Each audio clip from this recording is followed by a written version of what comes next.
It is 6 o'clock, and we do not trifle with the calendar. We need every minute before October 28, 2015.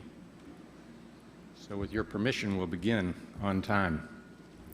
I welcome you to the third annual Report to the Community held at the Farrar Theater through the graciousness and courtesy of the Convention and Visitors Commission.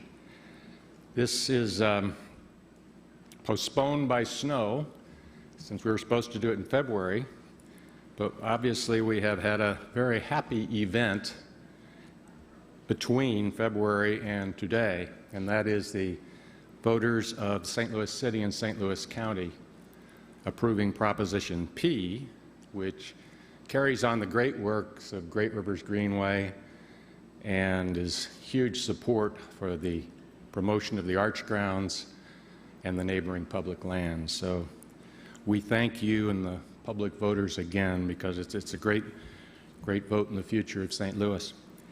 The sadness, of course, is the events yesterday in Boston, and there's something that should be somewhat meaningful to us here because we have a monument to the dream, a great deal about optimism and discovery and growth and hope and the good values that America aspires to.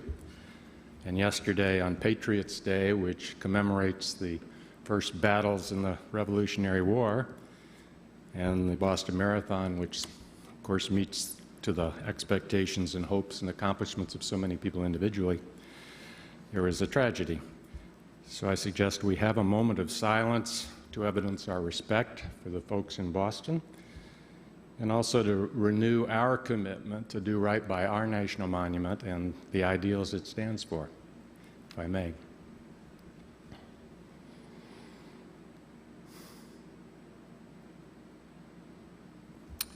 Thank you.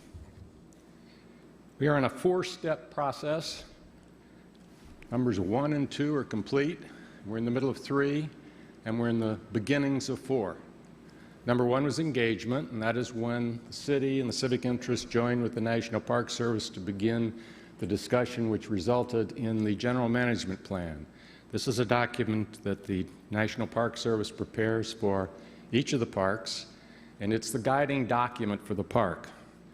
Jefferson National Expansion Memorial had not had one for 45 years or so. So this was time.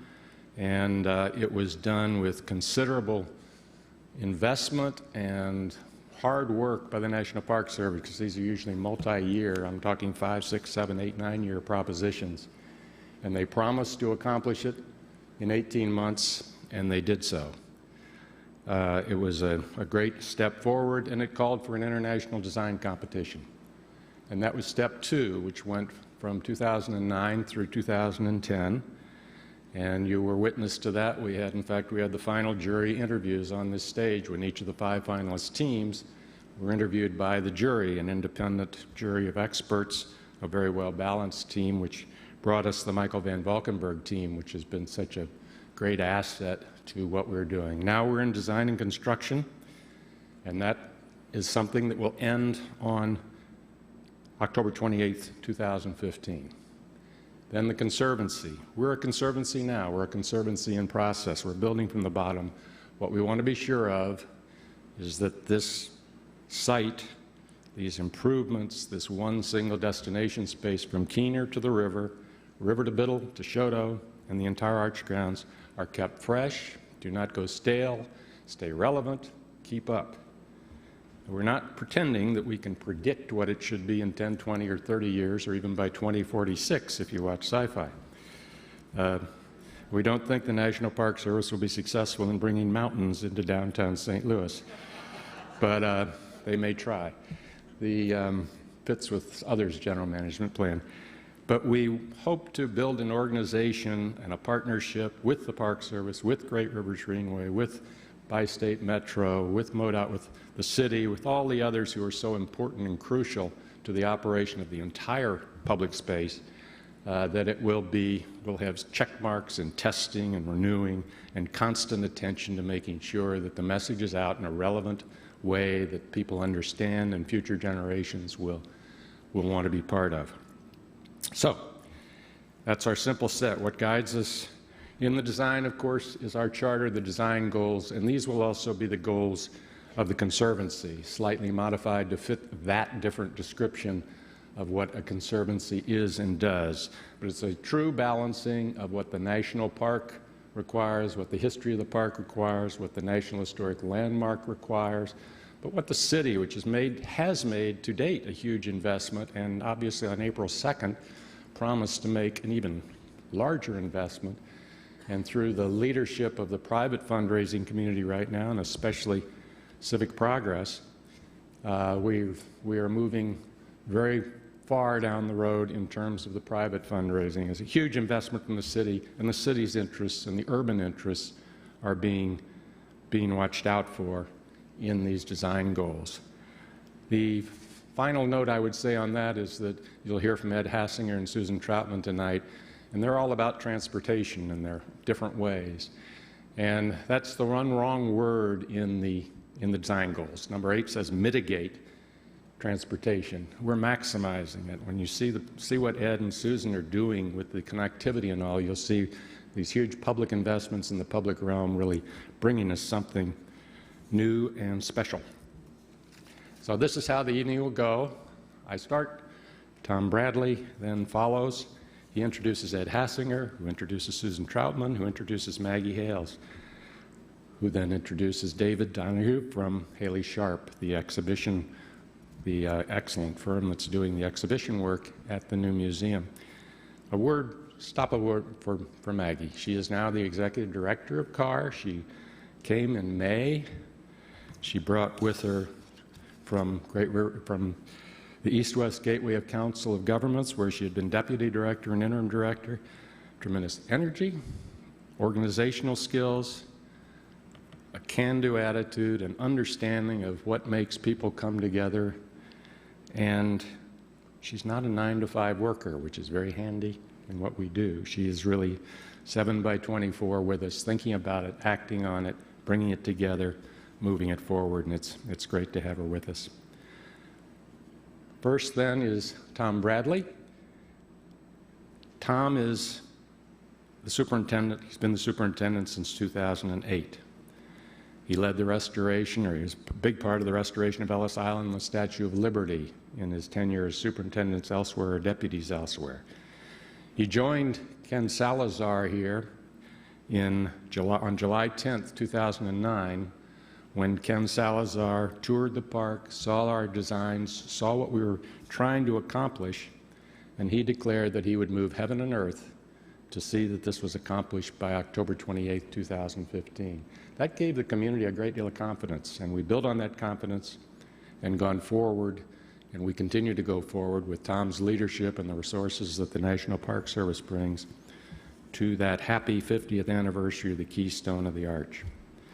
Before Tom comes up, or as he comes up, wherever he is, assuming he comes up, I would like to recognize Tashara Jones, who is recently elected the treasurer of the City of St. Louis. She's taken a tremendous leadership position in terms of wayfinding and parking, working with the Convention and Visitors Commission and Brian Hall and Kitty Ratcliffe, who have done such a wonderful job bringing wayfinding to welcome a visitor. The visitor experience starts when that person gets in their car, or gets on their Metrolink, or gets in the airplane, whatever, to come here. And we have to make that a seamless, wonderful, secure, happy experience, as well as the happy experience on the Arch grounds. And we'll also tie together Ballpark Village and MX and the other developments. So thank you to Shara for all you do. And when we're all through, everybody will go to the lobby and ask all the questions and answers. Right now, we'll just be in a straight presentation mode. Thank you.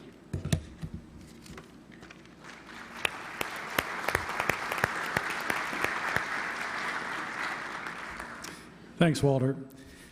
You know, it's a great partnership when Walter's up here explaining what the Park Service is doing, and I'm going to try to explain what Walter's doing. No, not seriously.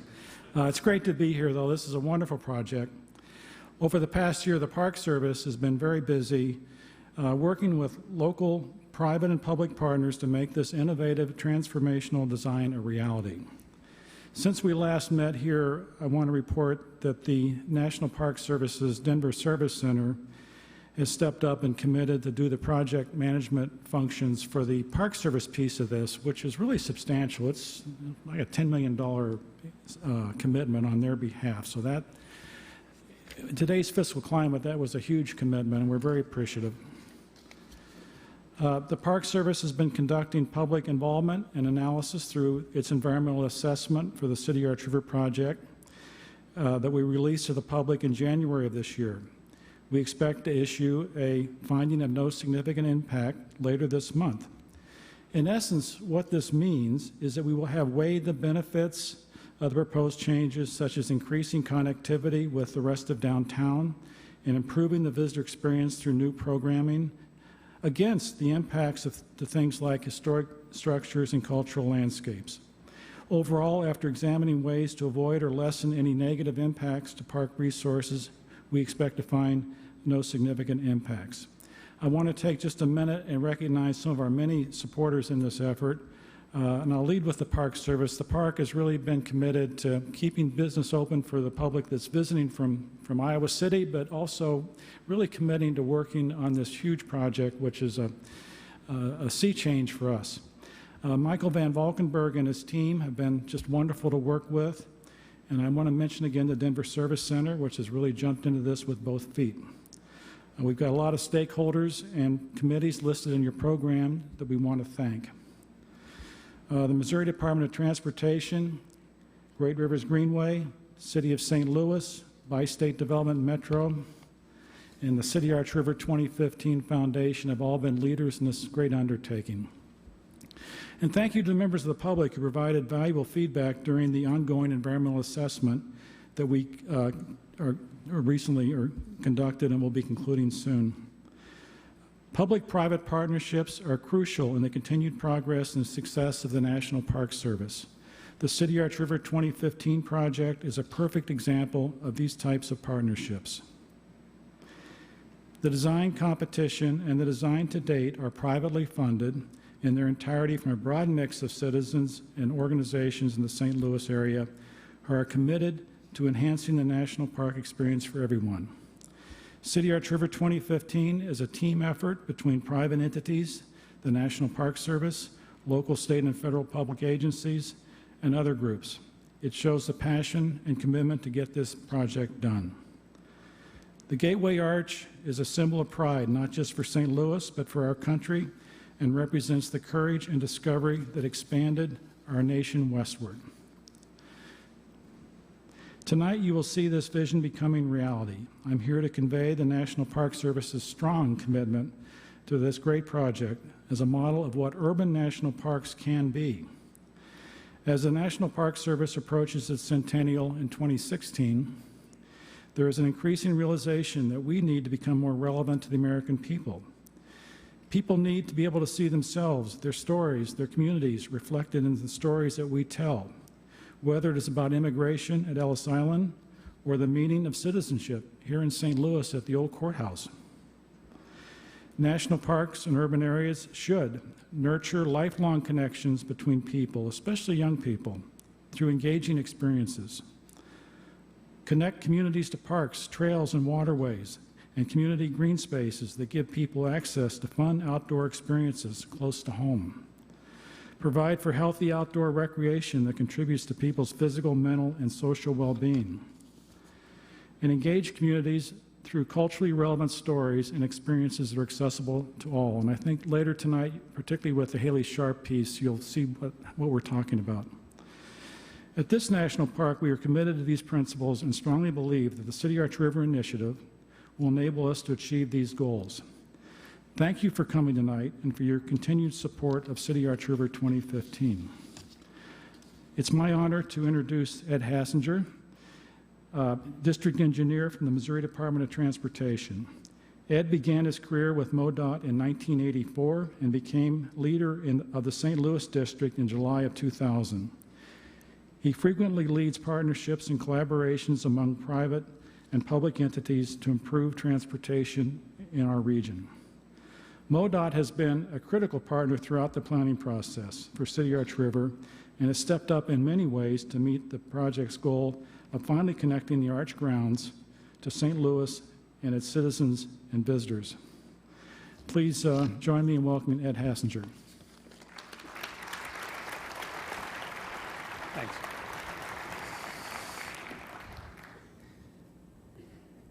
So I want to talk to you a little bit about where we are with our part of the project, which is the transportation piece.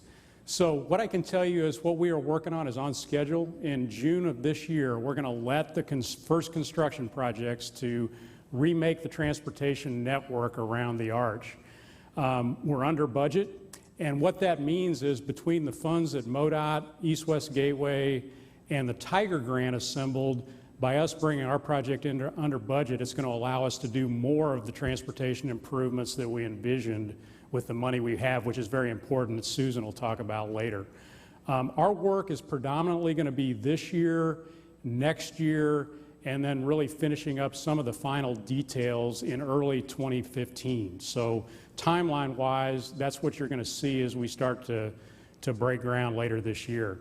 You know, basically what we try to do is make sure that we have that big centerpiece, which is direct pedestrian access all the way from the courthouse to the arch, and that's what we're going to call the park over the highway. But in order to do that, we had to do a lot of other things to the transportation network to make that happen. So we're improving the access at the Eads Bridge. If you go down there today, you know it's a confusing mess of signals that nobody really knows how to navigate. Same thing at the MLK Bridge. And then we need to make sure that the interstate access works. And so some of the changes we're going to do there will allow us to put the park over the highway. The big change will be is Memorial Drive is no longer going to be that north-south connection, and we're going to move that to 4th and Broadway. So I'm going to show you a little bit about how that all works. And if you look up here on the screen, you can see in red, that's if you're coming from the south, you're going to get off the highway like you normally do, but Memorial Drive will basically end at Walnut. So you're going to turn into the city on Walnut. We're going to make some dramatic improvements to Walnut and to get you up to 4th and Broadway. So that's what the red is you see here on this slide. Here's kind of a rendering of what that's going to look like. One of the things that's going to be a real bonus is that you'll have unimpeded pedestrian access on the left side of the screen to get to the old cathedral. So all that traffic that's coming into the city, you won't have to worry about that pedestrian movement anymore. So here's kind of what that's going to look like. Of course, the centerpiece is the park over the highway. That's going to be one of the first things that goes under construction later this year. One of the things that we did from some of the input we got at some of our early public meetings was originally we were going to remove Pine Street. Really didn't need it anymore. But a lot of the public input said, hey, why don't you make that a pedestrian crossing to give better access to the north side of the park? So we're going to leave the Pine Street Bridge there, and that'll be just a pedestrian access across I-70 to get into the park. And then, of course, we're going to remove the Market and Chestnut bridges, and that'll basically become one big bridge that'll be the park over the highway. So here's that rendering. You know, we're going to do all the structural work and do the things to allow the architects to do all the really wow stuff that they do. And so this is kind of what that's going to look like. You'll see unimpeded pedestrian access going across the highway, and that's going to be really exciting. The other thing that I don't know that people really realize is that all of the city streets, basically from Walnut on the south all the way up into the landing and from the river all the way into 4th Street, are going to be done with new ADA pedestrian access, new signals, new pavement. So really those streets are going to look new at the end of the day with those kind of improvements. Here's a picture that shows all the stuff in blue is going to be totally repaved, new pedestrian access, really going to make an improvement to this part of the downtown street grid. And I don't think people really realize when you connect this to what they're doing at Ballpark Village, there's going to be a real whole new look to what that city street grid looks like approaching the arch. So here's just kind of a visual of that look as you're going down from the courthouse into the arch grounds with some nice pedestrian access and much better view than what you have today. Here at Washington Avenue, one of the things that we're doing along with this project is if you go there today, You know, most people can't even figure out how to navigate this intersection. So the big thing that we're doing is we're moving the interstate access from where it is today down here, so the on and off ramps are at Washington, 2 signals on each side of the road, just like you would see at a normal interstate ramp configuration.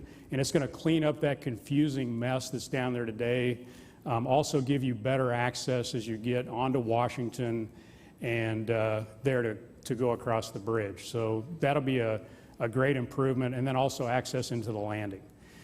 If you go on up farther to 3rd Street, we're also going to have access that goes from 3rd Street north of the MLK. You're also going to be able to get to Convention Plaza, and we're going to clean up what we call that spaghetti mess that's under the 3rd Street Viaduct. You know, you don't have to go north to go south. Here you can see all of those movements are going to be here. It's going to be a lot less confusing as it is today. And the other thing is this is all going to have a consistent look.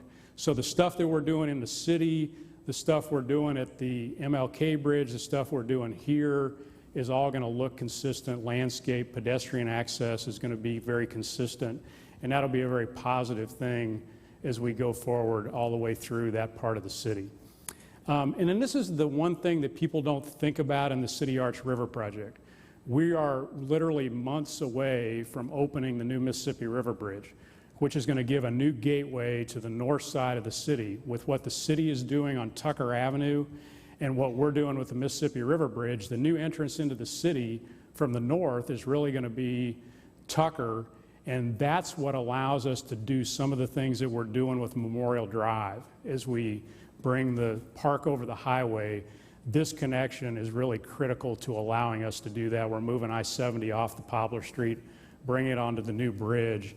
And here you can just kind of see the view. The bridge would be off on the left side of the screen there, and that arrow is where the new interchange comes across I-70, and then that arrow is really the new entry into the north side of the city, which brings you into kind of that 4th and Broadway pair, and that allows us to do what we need to do over on the Arch grounds. So that's going to be really exciting, and that's going to happen either later this year or early next year. So we're on track with that. So now it's my pleasure to introduce Susan Trotman, who is going to do the next phase of the transportation investment. Susan has had a 30-year career on working on parks and public spaces. Susan and I, our paths have crossed numerous times when MoDOT and Great Rivers Greenway are working on projects, but I really got to know Susan really well when we started on this project. And what I can tell you is that Susan is one of those no-nonsense problem-solving people, and you should have great confidence that she's going to get stuff done, because we have solved together, and her perseverance to get problems solved is really amazing. So it's my pleasure to introduce Susan Trotman. Thank you. Good evening. Thanks, Ed. We're part of a great team. Great Rivers Greenway is a proud partner for CityArchRiver, and we are involved in a number of ways, so I'm going to talk about all of those tonight. We are going to talk this evening about public funding. We're going to talk a little bit about Great Rivers Greenway, about the Citizen Engagement Advisory Committee, and about the Riverfront project and those transportation improvements. So in the year 2000, the people spoke. They passed Proposition C, which created Great Rivers Greenway District and the Metro East Parks and Recreation District. 2 weeks ago, Tuesday night, the voters said yes. We believe in the arch transformation, we believe in regional parks and trails, and we want to help make St. Louis a better place to live. And thank you. And I'm almost emotional because it's been a long journey, and our board and staff worked really hard, and we are incredibly grateful to you, our voters, and to our supporters, and we cannot thank you enough.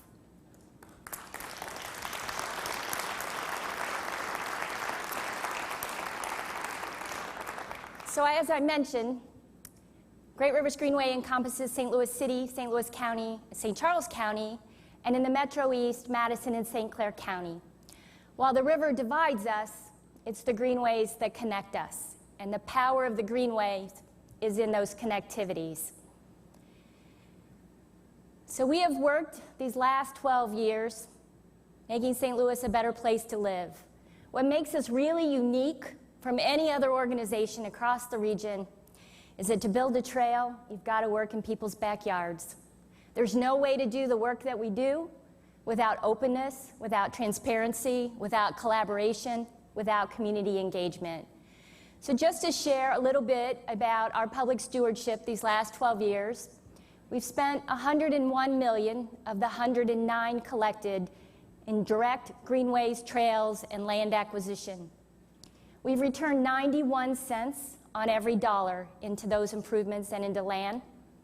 What we don't do is duplicate services. There are many great organizations around the region that get people outdoors, provide healthy programming. We've funded 230 community programs, and that's part of our collaboration. We have 140 partners, everything from the River to Pear Watershed Coalition to countless municipalities, and tonight, the National Park Service. We have connected 40 communities. We've acquired 1,500 acres of land, not much to speak of, but it connects you to 38,000 public acres. Finally, we have 104 miles of trail on the ground, and on April 26th, we'll cut the ribbon at Centennial Greenway and Shaw Park along I-170. We'll have 106 miles of greenways on the ground. So we have 3 roles for public stewardship as part of CityArchRiver: the Central Riverfront Project, the public funding from Proposition P, and citizen engagement.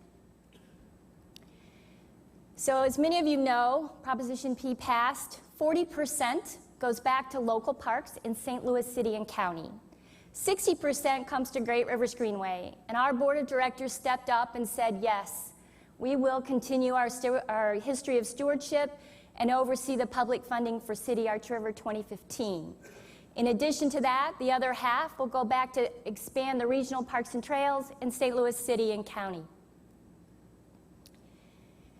So I wanted to give you a little bit of an illustration about what that funding means. Maggie Hale is going to go into more detail, but this is your public access today from the city to the Arch grounds. In 2015, we will be able to make sure that we actually have safe and secure public access, a variety of transportation options from bicycling to walking, and discussion about a circulator, new park space within the Arch grounds, and that major connection to the river that we don't have today. So I want to talk a little bit about the citizen engagement part. And I want to pick on David Hunn. I think he's here tonight. He told me he was going to be. David has written all the articles about Proposition P and CityArchRiver for the Post-Dispatch. I talk to him on a regular basis, and today he called me with a few more questions, but he had a comment for me that really stuck. He said, Susan, you could build this and no one will come, and then you'll fail. And I'm thinking, there's no way I'd get into this thinking I was going to fail. But the fact of the matter is, we won't fail because we're going to make sure that we understand what people want.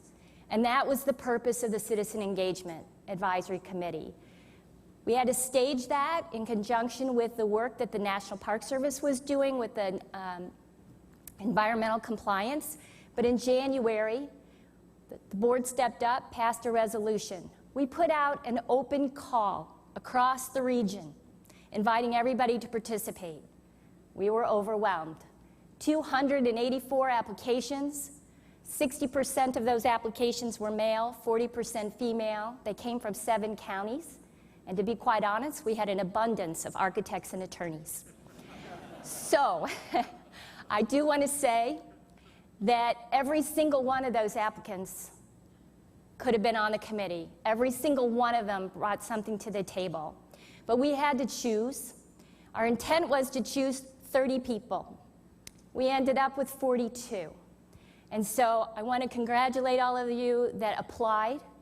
And those of you that are on the committee, you brought to the table something a little bit unique. We wanted to have representation from housewives and teachers all the way up to those attorneys and architects. It's a perfect blend across the region representing all 7 counties, largely representation from St. Louis City and County. But a nice makeup, and we're very excited. We'll be meeting in May, and they will start with the Riverfront project as well as getting up to speed on the work of CityArchRiver these last few years. So let's talk about the River Ring. Great Rivers Greenway has been working these last 12 years to connect the region by connecting the Mississippi to the Missouri and the Merrimack, and in the Ozark Highlands, the Western Greenway. We came to the table at CityArchRiver as a member of the technical advisory group. As time went on, it became very, very clear that that connection in front of the arch, which is our gateway to the west and the front door to St. Louis, was really, really important. For Great Rivers Greenway, it's the connection north to the confluence of the Great Rivers, and it's the connection south along the South Mississippi River Trail and the yet-to-be Choteau Lake and Greenway. So tonight, I'm not going to do all the talking. I'm going to let my friends from Raleigh St. Louis tell you a little bit about why the riverfront is so important. So if you all help me back there. It was cool and vibrant, and you're downtown and you're at the fair or you're in the arch, and there's just lined up barges. There's the Admiral, I think the Becky Thatcher, that McDonald boats, and it was packed all the time on weekends, and it was really impressive. It was really cool to see all that activity going on. I was born and raised in St. Louis, so I came to the Arch on many a field trips and many a times with my family. And I remember being about 5 years old the first time I went up on the Arch, and the anticipation of sitting in the elevator and going to the top and then looking above at the city that seemed so massive when I was so little. And even now, I think when you go up there, you still have that feeling. Even just walking into the arch, as we were talking about, it takes a lot to get in here, especially with the steps, and I think allowing people of all shapes, sizes, and abilities to be able to access and experience the arch is incredibly important, especially to unite our city a little bit more. Well, even though the arch is on federal grounds, it still kind of symbolizes St. Louis. And, it's a symbol of our community, not just in downtown, but the entire metro region. And when people come to visit me, they ask about the arch, they want to see the arch. And when national media does stories about the arch or about St. Louis, they focus on the arch. So, I think it's incumbent upon us to make sure that we protect it, that we, celebrate it, and that we really enjoy it. I think they can say it better than I do. So I'm going to share with you a little bit about working on the riverfront. Of all the areas, greenways, that Great Rivers Greenway works, Lenora K. Sullivan is probably the most difficult. It floods, as you know. It's adjacent to two National Historic Landmarks, the Arch and the Eads Bridge. And it has a wide variety of development issues. The National Historic Landmarks are afforded the highest level of preservation protection. So for us to do any work, never mind the fact that we're talking about elevating Lenore K. Sullivan out of the floodplain and impacting those historic landmarks, we had to be really careful and thorough. It took us just over 18 months, and we're still working out the final details, but we're really happy with the cultural resource involvement and the folks that have helped us with that process along the way. The river floods. As you know, it's the very reason that you don't have the activities on it that we used to. We did a study. We learned that if we brought it up out of the floodplain 2.5 feet from the center point at the arch, floodgate to floodgate, which happens to be trailhead to trailhead, we could gain about 87 days in peak season, March through August, when the river is typically underwater. The transportation loop.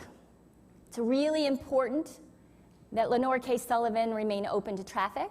It's a major place for bus drop-off for the arch grounds, for access to the river, and for that connectivity from Laclede's Landing to the south.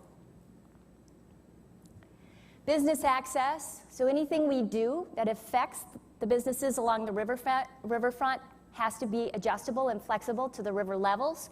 We have to make sure that we've got access for drop-off, for deliveries, a wide variety of issues there. It serves the Port of St. Louis. So we need to remember that the boats come in and dock and they leave, and so we've got to address those issues as well.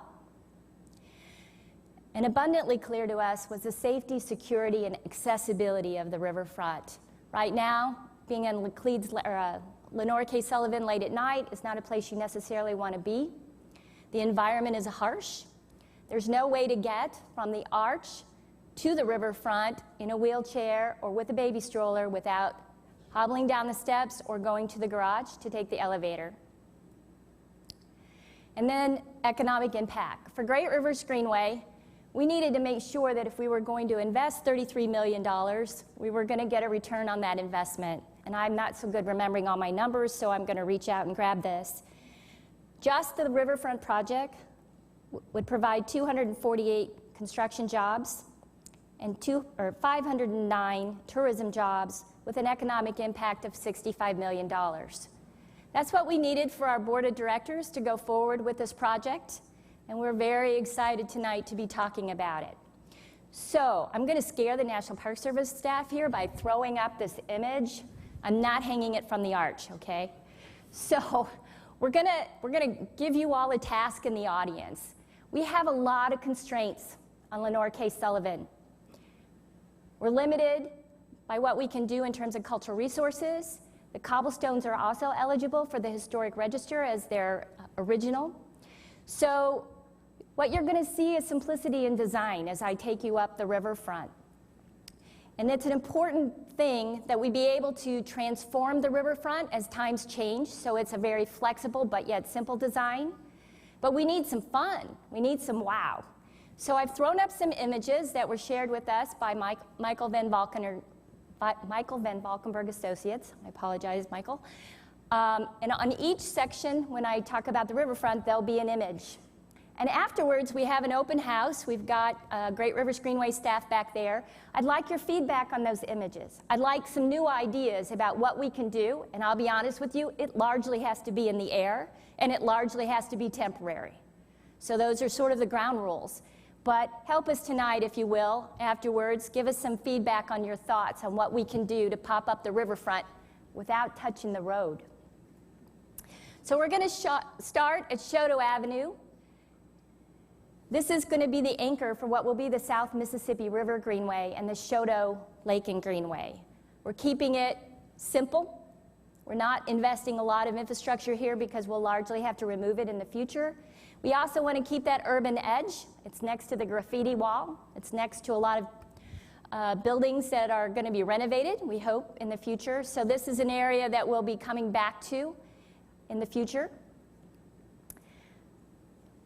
The key piece for tonight is from Poplar to Eads, along Lenore K. Sullivan in front of the Arch grounds. This is the Eads Bridge. As we were going through our cultural resource activities, one of the things we knew was we had to have very little impact on the bridge.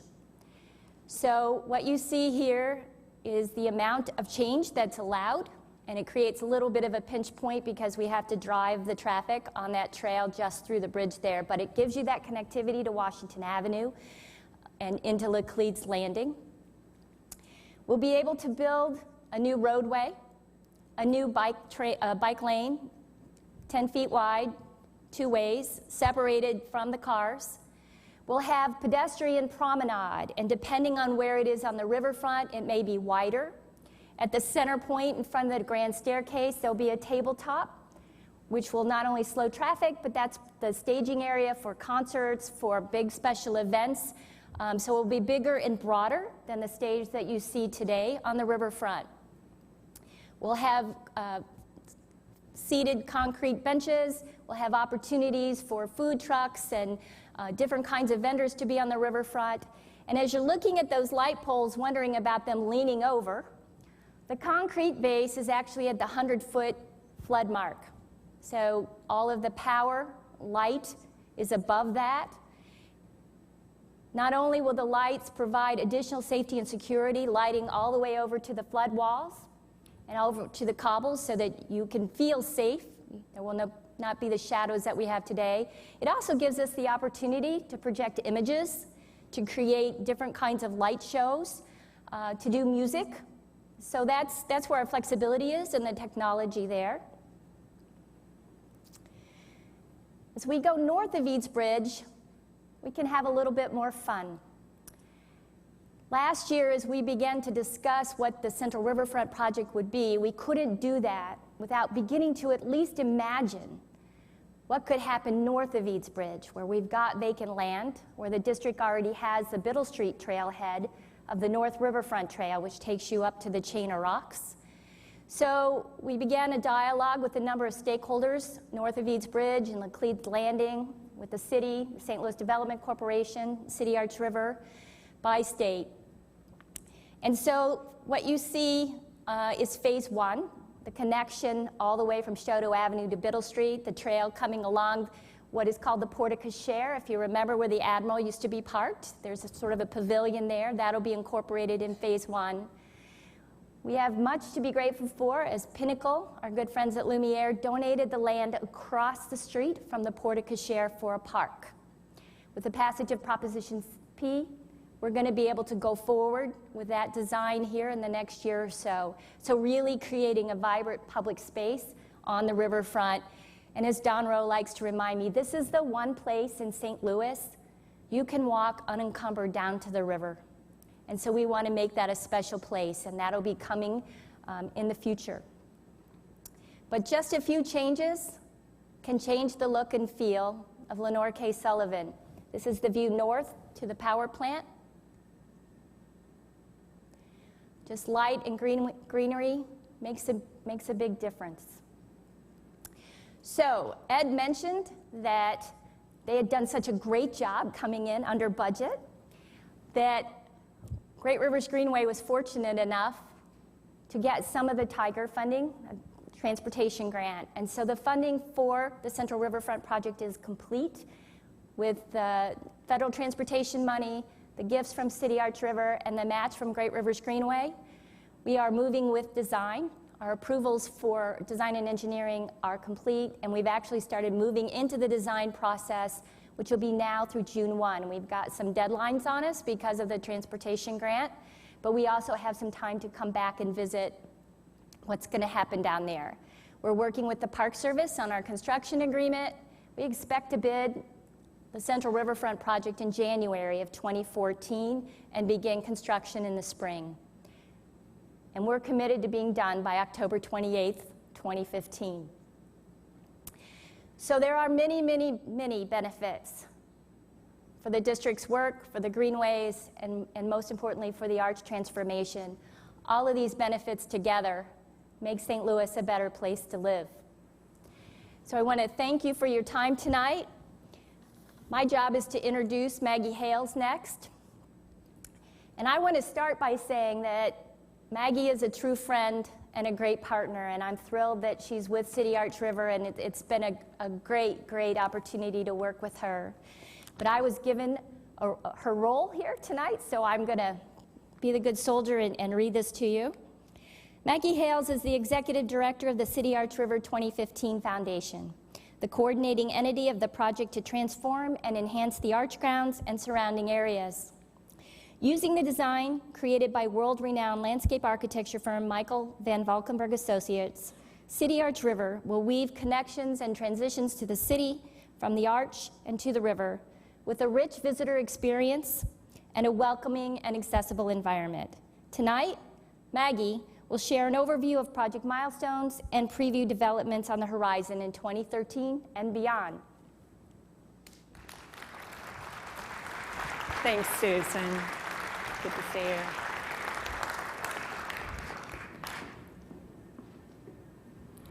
Welcome, everyone. I'm so glad to be here tonight and glad to see all of you coming out to learn more about the CityArchRiver Foundation initiative and learn where we are today and where we're headed, as Susan said. So this is the agenda for what I intend to talk to you about tonight, starting with partners and partnerships, all the important people without whom this new direction for St. Louis would not be moving forward. And I'll conclude with talking a bit about funding. This slide shows the design competition map in 2012. And you'll note here, Illinois is on the map. Illinois is still part of the CityArchRiver initiative. We will not complete those components by 2015, but it's very much part of our aspirations for the future And we look forward to engaging our friends and our partners in Illinois to make that happen. On the Missouri side, all the partners on the stage tonight, of course, are part of that. National Park Service, GRG, City of St. Louis is so very, very important, MoDOT, and all of those nothing in this project, from MoDOT to GRG, can be done without collaboration and partnership and coordinating with others. It doesn't matter what the project is. MoDOT consults with city streets, GRG consults with NPS, and so all of us are working and talking every day, every week to make sure we can bring this about. So the input and advice we've received from technical experts and the public has been going on from the beginning. And these are the 4 key committees that are currently providing advice and input. The Technical Advisory Group, which brought Susan into the project, the federal, state, and local agencies that touch the project can provide advice, make sure that what we want to do, we actually can do. So we have representatives from River, the river management, Coast Guard, et cetera, transportation planners, and they're still providing advice to the project. The Universal Design Group was formed in 2012, and the Universal Design Group is composed of about 25 individuals representing people from various disabled communities, people in wheelchairs, people with limited sight, limited hearing, and other kinds of disabilities. And these folks are providing us feedback and advice to our architects and designers on a monthly basis to help us incorporate universal design principles to make sure that this project is accessible and open to as many people as possible. And we really value this input that we've been getting. The design review team is a group of folks helping us make sure that we honor the National Historic Landmark where we need to. And Susan talked about the Citizen Advisory Committee. We'll be talking to them about programming, wayfinding, visitor amenities, and also the long-term health of the project. And our first meeting with them is May 8th in our offices, and we really are looking forward to getting to know them and getting their input for us. There are 4 stages of architectural design. 2 significant things about this slide are the end date. We're still on track to finish the project by October 2015. And the red star shows you where we are today on April 16th, 2013. Schematic design is finished. This is tremendous. In fact, the exhibit designers are a little bit ahead. They're about 65% of the way through design documentation. Here's a map of what is going on the Missouri side. All the green space here is going to be transformed and changed in some way. Now, we have a list of 12 project components. Now, the reason we do that is that we need to organize the design and we need to phase the construction because it cannot all be done at once. But this is one project because it is one seamless visitor experience from Keener Plaza on the west, through the Arch grounds, and down to the riverfront, and north and south from Shoto to Biddle. This project, too, though, is not an infrastructure project alone. What we need to do is make it easier for people to arrive at this entire project area, and that's happening in part with the work that MoDOT is doing with streets. We need to make it more accessible and safer. Once you get there, you need to be able to get across and into the park grounds, and it should be accessible once you're there. And we want people to be able to visit the riverfront in an easy way. And we need to give people reasons to stay. We want St. Louisans, as well as out-of-town visitors, to want to come back to the Arch more often than when their Aunt Maud is in town. We want children to ask their parents to bring them back to this area the way they asked to go to the Magic House or to City Museum. So here's a picture that we all know very well. It's dangerous, it's loud, it's noisy, it's ugly, and we're going to change this with our park over the highway. So this rendering, we are looking down from the roof of the old courthouse. We're looking down at 4th Street at the bottom of the screen. And from this spot on 4th Street, you'll be able to get all the way to the river, to the water in the river, without a step or a curb in the way. The new museum entry is actually not only new, it's the only museum entry. So people will no longer be entering to travel to the top of the arch under the legs of the arch. They'll be able to exit from there, but they'll only be able to enter to visit the top of the arch or see the museum from this west entry, which is very close to the current northbound Memorial Drive. Note, too, we have buses on Market and Chestnut. We're designing wide open, accessible drop-off for tourist buses, children who come down on field trips, for cars, etc. Market and Memorial Drive, where so many people try to get across, is going to change into a wide open green park walkway into the new museum entrance. Chestnut and 4th Street, we're looking at signs, because this is a direction to the interstate, on how to get out of town, how to go back to Indianapolis or Springfield or Chicago. We're not going to need those signs in the future because we're not going to be directing people to the interstate from here. And instead, we're going to be directing people from this corner into the arch grounds. Chestnut, of course, remains open. The Hyatt is open, and eastbound traffic will continue there and be directed north. So here we are looking south at the old cathedral with the existing berm, which will be excavated to create this plaza entering the new museum, a light-filled lobby here. Closer up view of the new lobby. Currently, in the Museum of Westward Expansion, when you enter, you're entirely underground, it's dark. You're not connected to the city of St. Louis now, and that's going to change with this new entry. So here's a view looking west out of the lobby, and we're connecting this museum experience, all the great history and the stories in this museum, connecting it visually to the old courthouse that doesn't exist today, and connecting it with the city. That's so important. CityArchRiver, so we want people to know when they're at the arch that they're in this great, great city and that the river is here and all the great history of the river. Farther into the museum, we're looking at exhibition space on a lower level than the lobby, so this will be expanded. And on the right, you see a couple of pictures of possible ceilings that we could put in to this museum to keep it very light-filled, airy.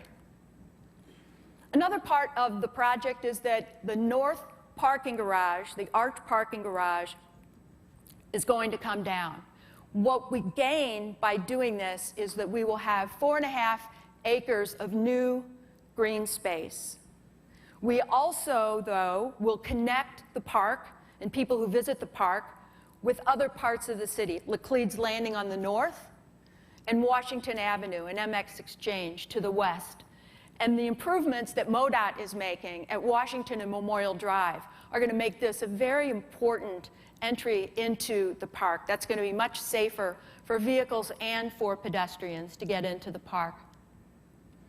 This is the current view over the top of the arch parking garage. And as you can see, Eads Bridge, that glorious, glorious structure that was the most significant piece of architecture before Saarinen designed the arch, is really obscured. You cannot see it, you don't experience it from the park.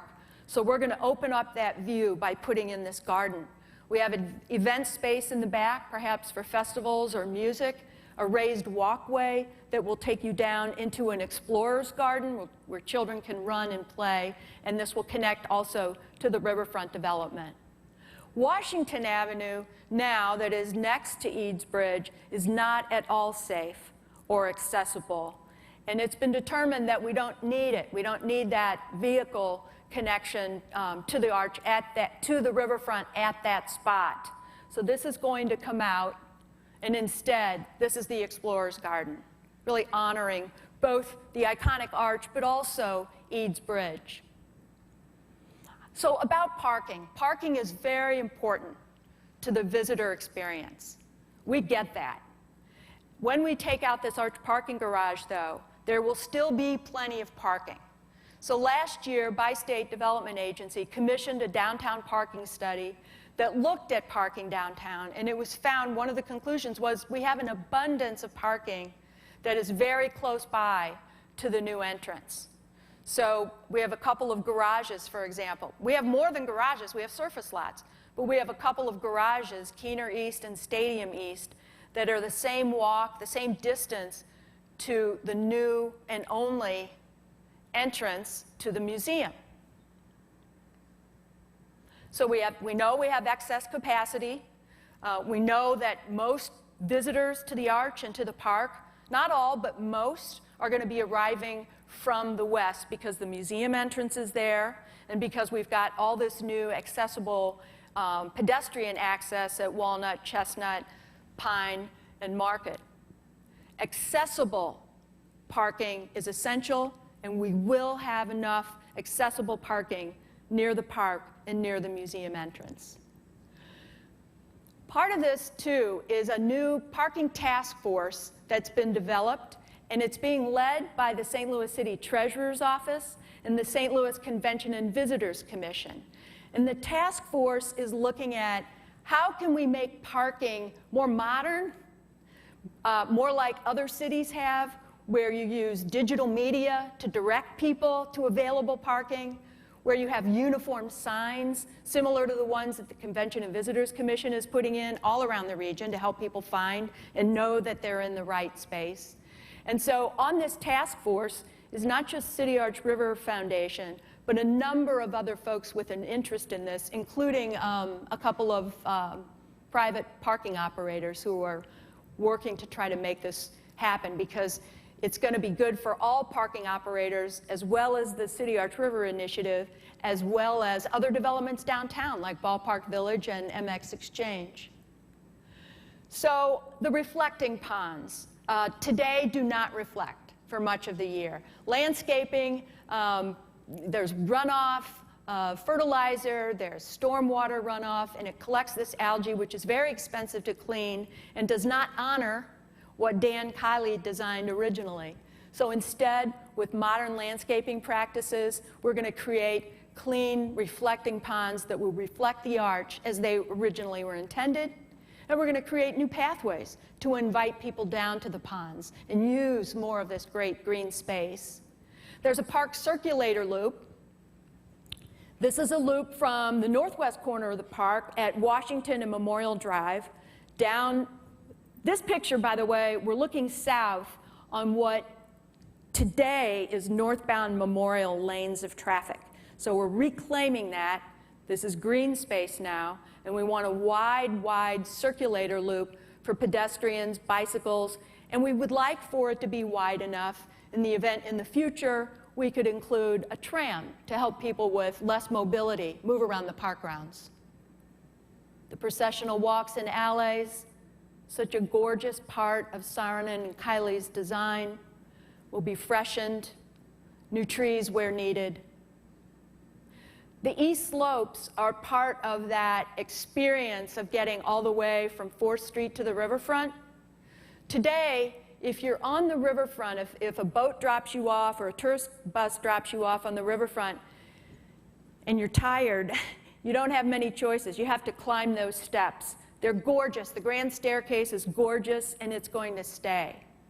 But on either side of the grand staircase, we're going to be providing these gently sloping pathways from the arch grounds at the top all the way to the riverfront. And here's a rendering showing what that experience will be like. Very green, very lush, looking out over an activated riverfront where there are festivals and music and lots of fun things happening. Keener Plaza, so very important as a central meeting place for St. Louis, and probably underused now and could be made better.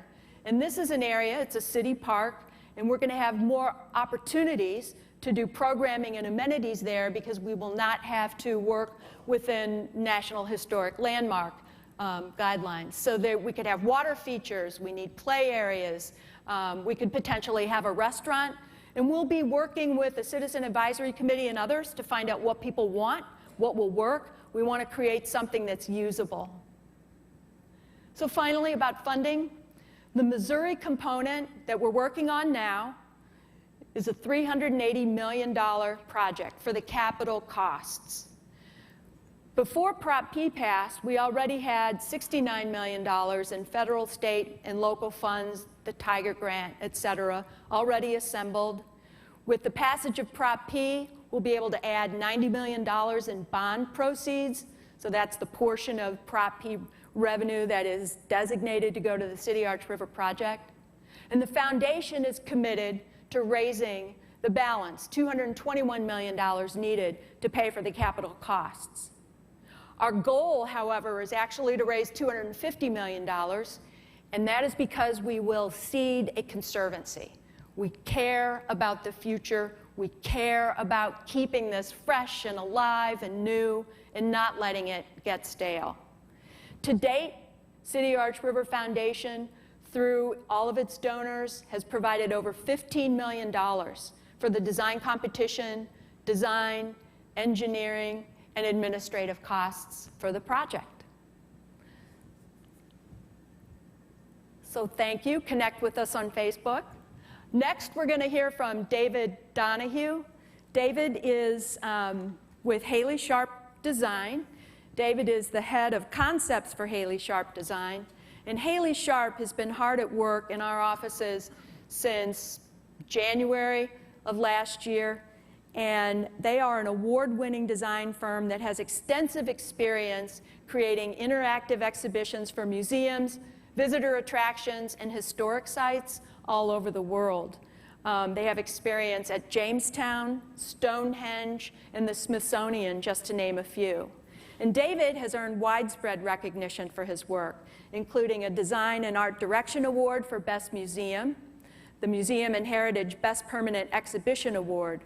And his body of work includes major institutions in England, such as the Science Museum, the Natural History Museum, and the Tower of London. David?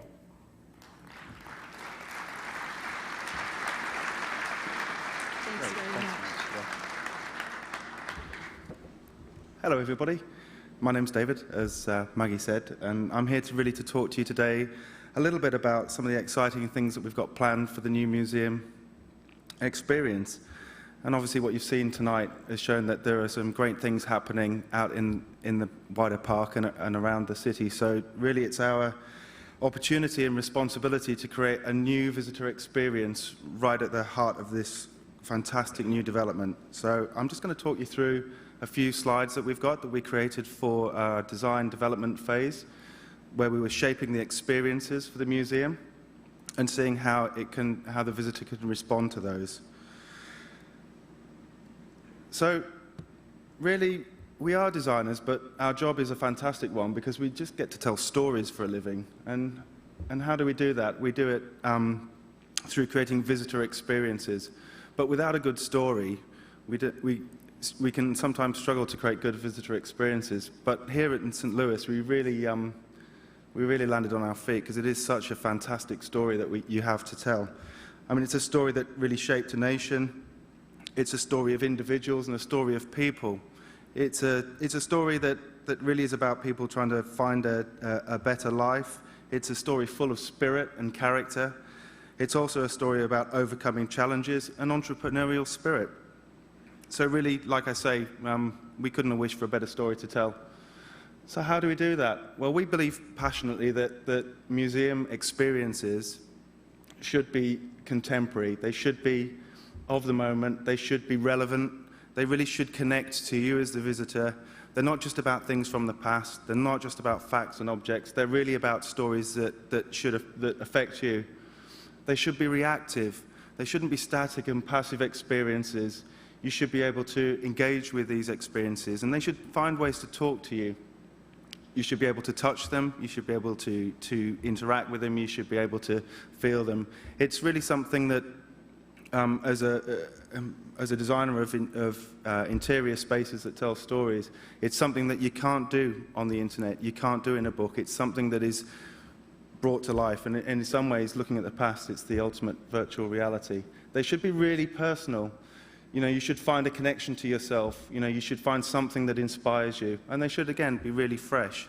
So what do we mean by fresh? Well, we've been working really hard with the National Park Service to create this story which is spoken through many perspectives and multiple voices. And that's really important for us because we realize that this isn't a story that has a fixed narrative. It's a story that is one of multiple perspectives, and we've really been working hard to find ways to find as many voices to tell those stories as possible.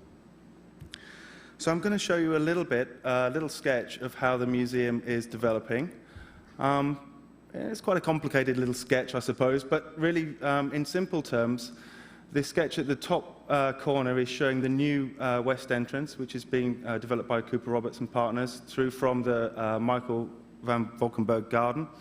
So we have a new single point of entry rather than from the north or the south leg.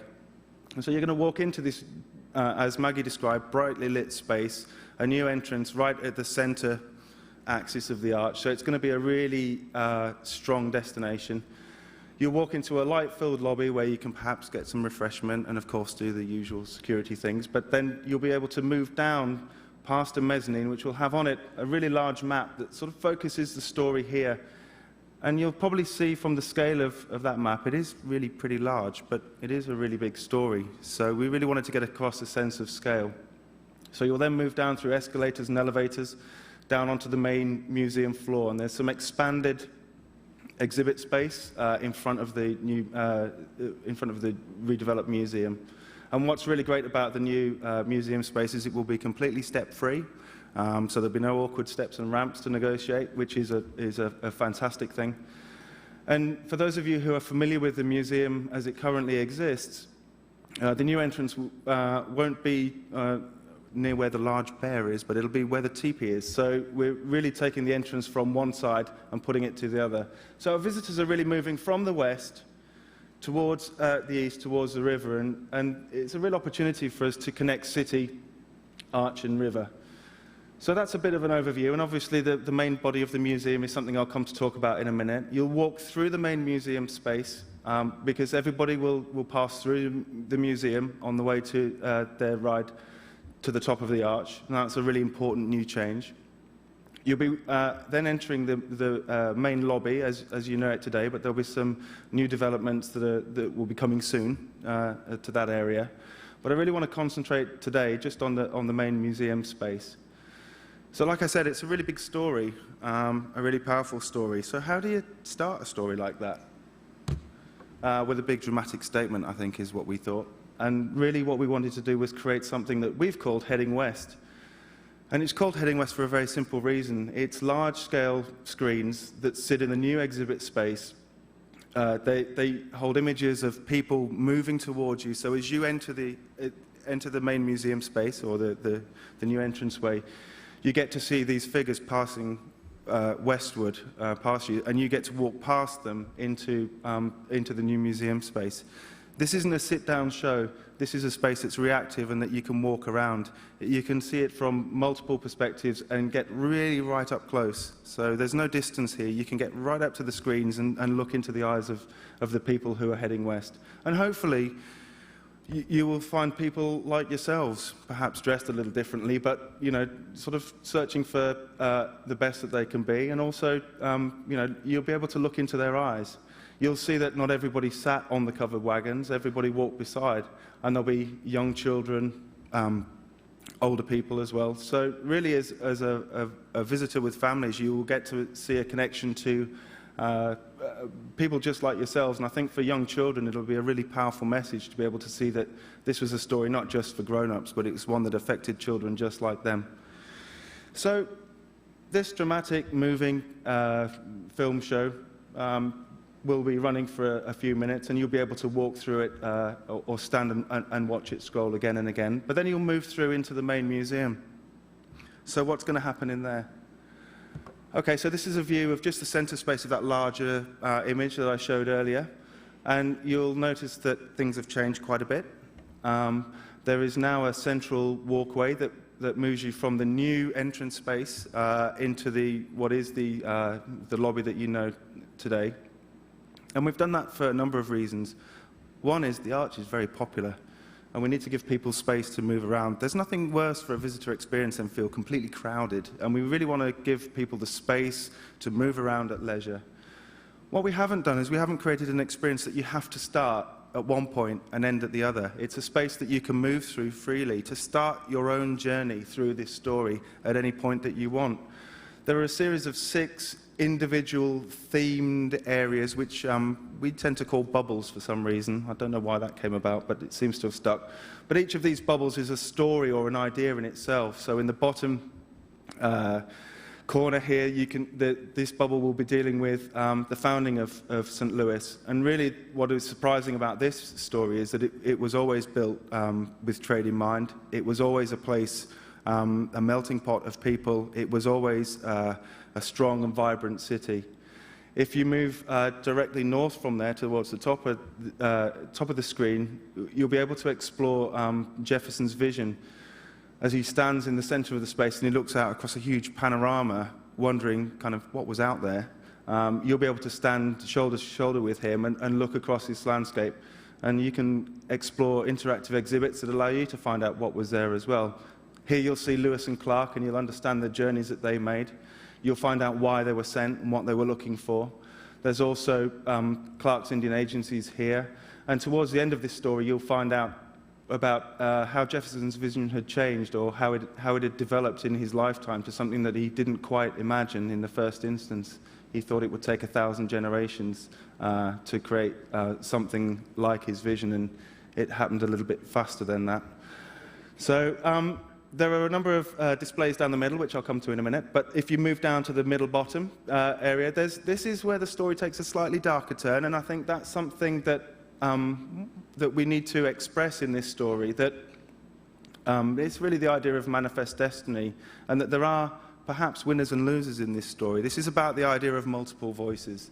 You know, this is about telling a story not just about fact and about one opinion, but allowing people to tell their own voices. Now, I appreciate this is a little bit sketchy, but I'll come on to a visual in a minute.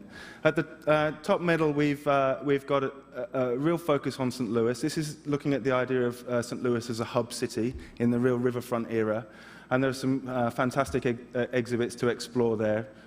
Throughout the entire museum, we're looking at a range of media, tactile exhibits, exhibits that you can explore for yourself. So again, it's really about pacing the story for how you want to learn about it.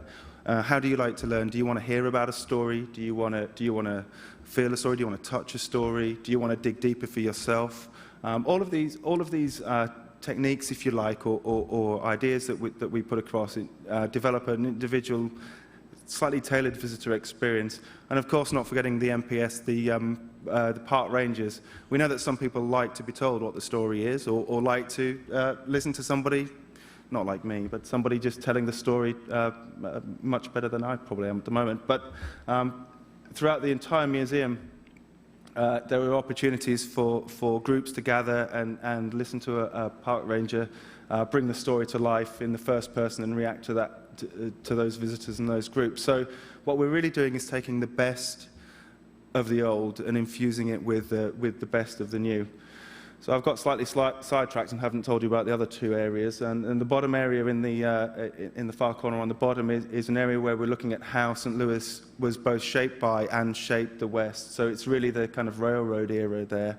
And then our story takes a slightly different turn, and it looks at the innovation and the spirit of St. Louis and how they came to memorialize the westward expansion through the decision to build an arch. So here we look at Saarinen vision as well. So through the center of the space, because we need to create a space that allows visitors to walk through unimpeded, so that they may move through to the main lobby space to take their tram ride and then come back the other way. Because you can take this journey through this story in any way you want. We've created a series of displays which we're calling hubs.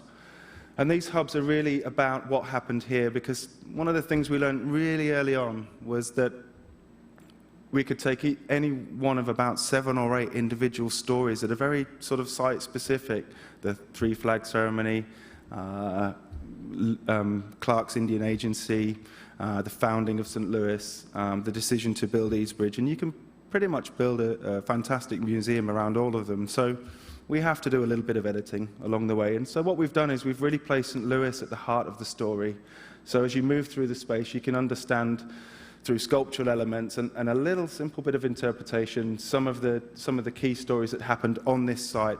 And really, again, this is an opportunity for visitors to understand that they can go out into the wider park, into the wider city, and see where these events happened for themselves.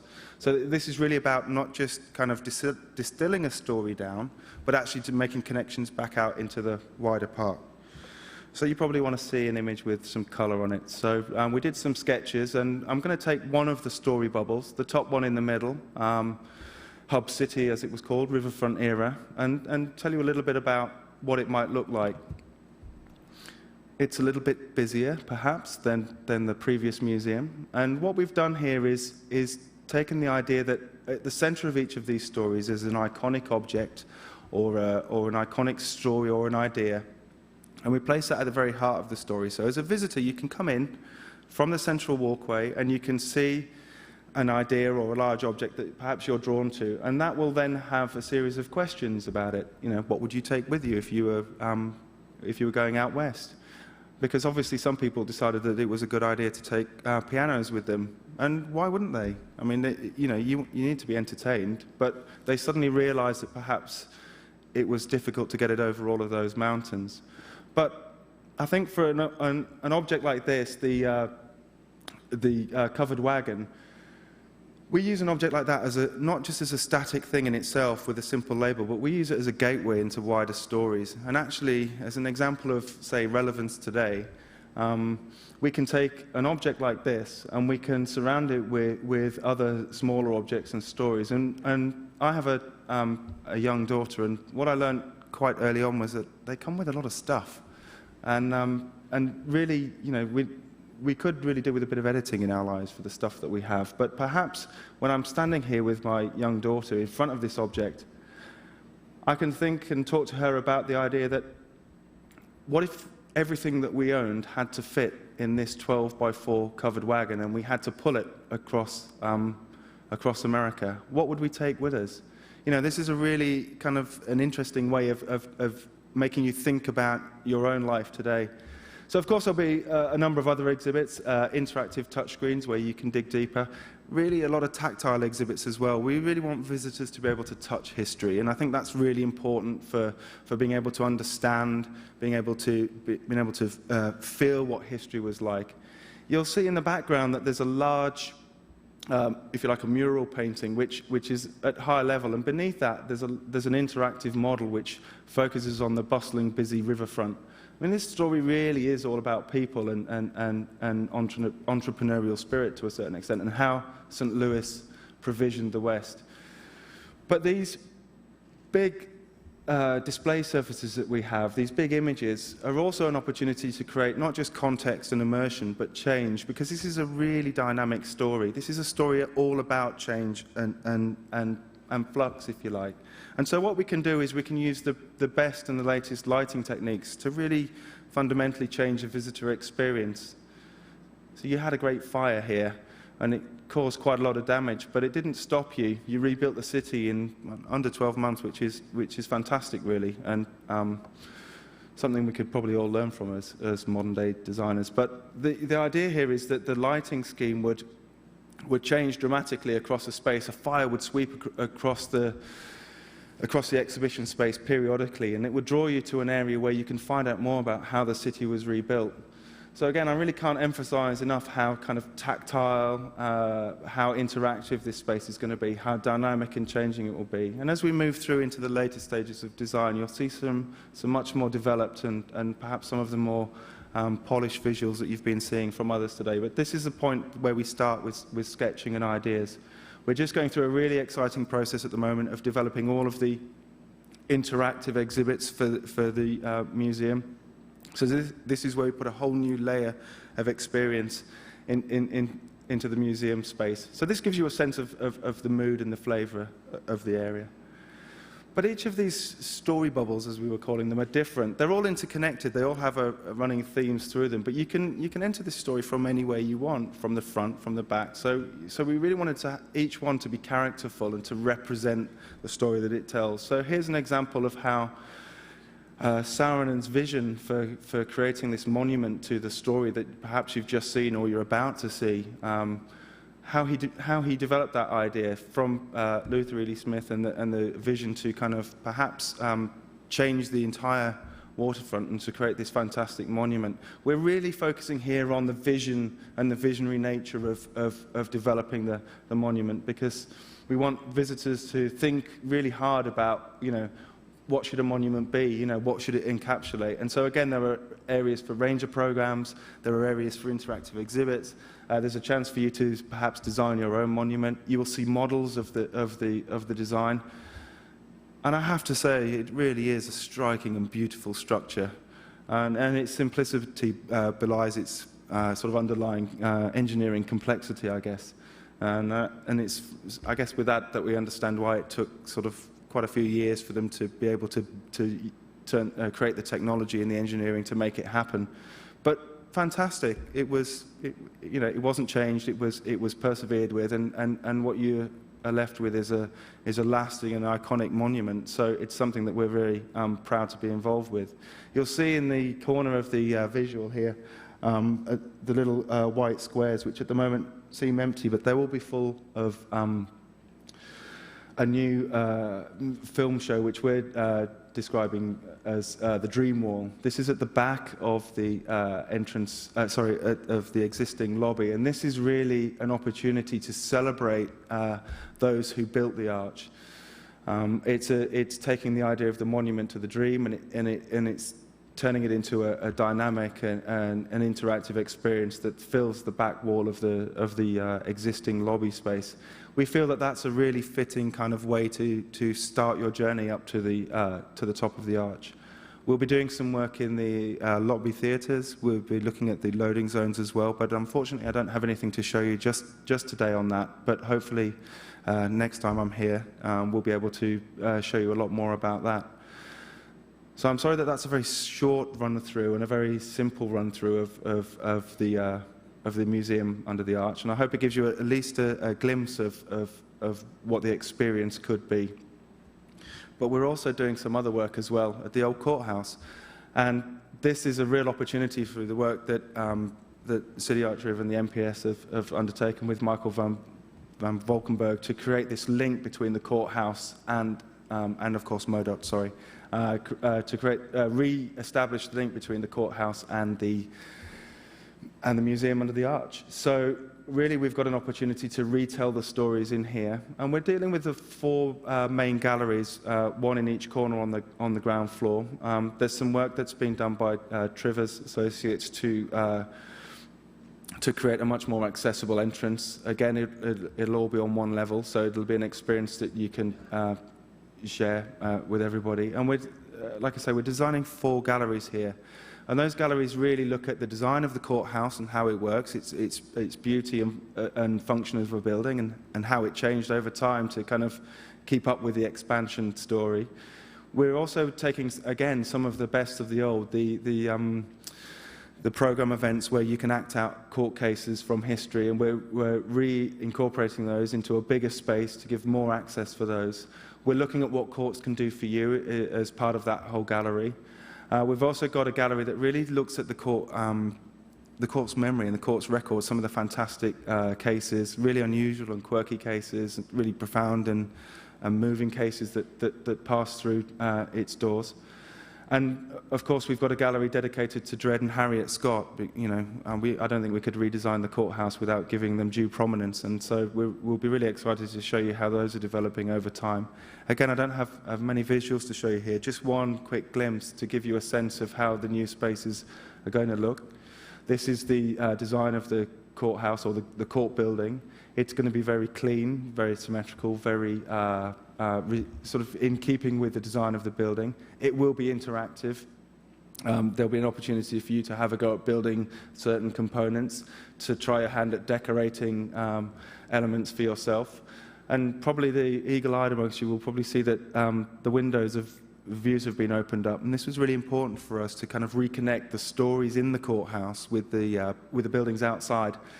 So we're allowing you in this gallery to see through to the arch beyond. So this kind of connection between dome and arch on that central axis is really important to us. Some of the interactive models that are currently in the museum will be refurbished, but there'll be a whole new set of displays and stories to go with that. So I don't really have much more to tell you about the old courthouse. And so in summary, I think in terms of creating an expanded and enhanced visitor experience, it is in many ways a very specific St. Louis story, but it has so much wider reach than that. And really what we're doing is creating, using our best efforts to create a balance between that very local story that you can be very proud of, and also looking at it in terms of how it really sort of shaped a nation. We're really pleased that we're able to create some work really at the heart of this fantastic new urban park that truly is going to be world-class when it's completed. So we're really pleased and proud to be part of that.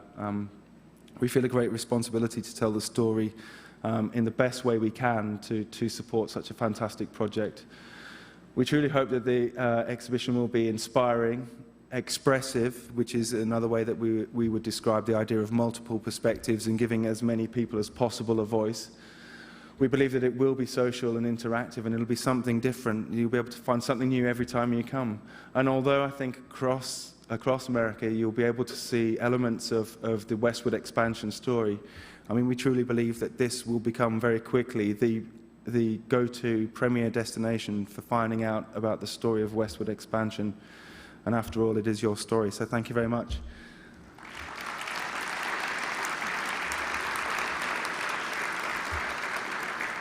Okay, so I believe I now have to hand back over to Walter, who needs no introduction. Thank you. Thank you. Thank you, David. Obviously, we're seeking to meet the expectations of the 21st century demographic and the 21st century generation that lives with their iPhone, their iPad as they walk through museums and whatever else, and it's a worthy challenge. I think the mission of this museum, the mission of this park is set by Congress. We can't say what all the messages we'd like to have there, but what's important, and David and Michael Van Valkenburg and the rest are working on now, is to connect the experience within the museum and with the old courthouse with Bi-State Metro, which is our great partner of the future, because now it's their turn. The Metrolink station will be revised to accomplish this story and bring it so when you get off the Metrolink plane, you already know what you're getting into. The tram rides, the tram landing, where you start, where you finish, and to the top will be made much more a part of the story. And then looking at this as one destination, when you cross the curb, you're not just leaving a national park going to a city park for Keener or for the Riverfront. We'll have the stories of what's going on now and what's going on in the future, and to tie you to Forest Park, to tie you to the Confluence, to tie you to Cahokia Mountains, to tie you to Missouri Botanical Garden, to Laumeier, to Magic House, City Museum, you name it, to tie these cultural assets together the way you should be able to do. You've seen examples in New York and elsewhere where there's silos which will tell you, if this interests you, wait till you see this, wow.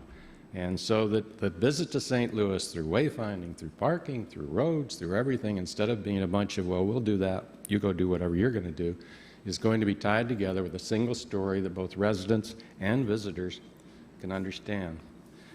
We're at our deadline, but I do want to say that one of the faults in picking up a couple of minutes by not having somebody come up and introduce other people is you don't know if you're applauding the person who spoke or the person who's about to speak. And I think that Tom Bradley and Ed Hassinger and Susan Troutman and Maggie Hales, David, you're on your own. These folks are real. What they're doing for St. Louis, just every day, in every way, the way MoDOT, Great Rivers Greenway, and CityArchRiver now are performing, as well as the National Park Service, and our other partners who aren't on the stage, like Bi-State Metro, and all the city agencies that are so intimately involved. Please give them all a round of applause as if they were there.